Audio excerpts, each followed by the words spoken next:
I walked into my apartment and stopped cold.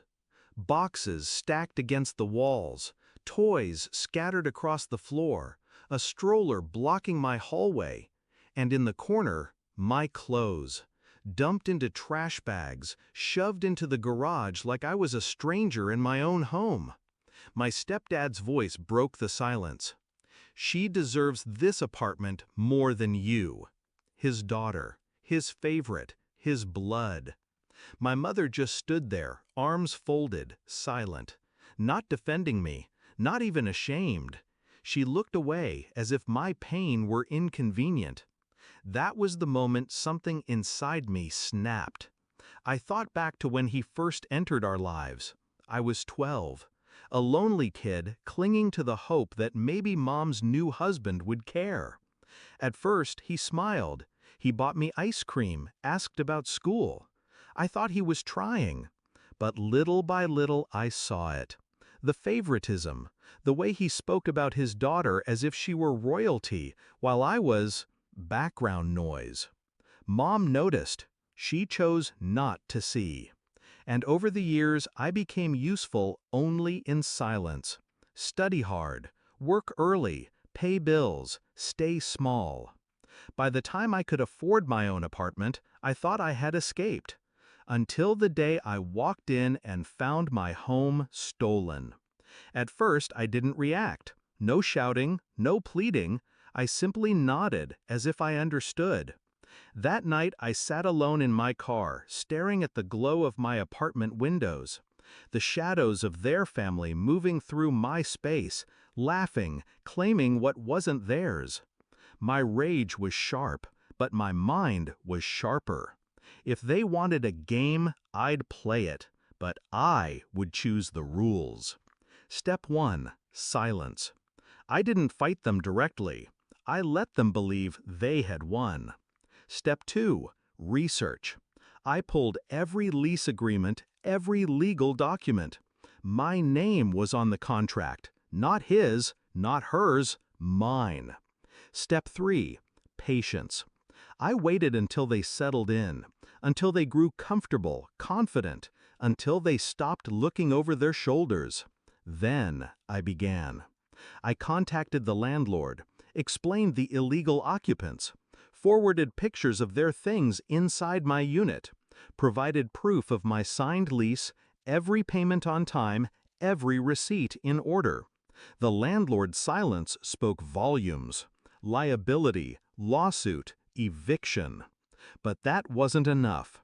I wanted them to feel what I had felt: humiliation, displacement, betrayal. So I made sure word spread. Neighbors, extended family, even church friends. Everyone learned what they had done, moved into my place, tossed me aside, claimed it as theirs. Whispers travel fast. Reputations crumble quicker than walls. The confrontation came 2 weeks later. A notice on the door, an eviction warning. His daughter cried. Her husband raged. My stepdad stormed toward me, eyes blazing. "You think this makes you strong?" he spat. "You'll regret turning on family." I held his stare, calm. "This isn't family," I said. "This is theft."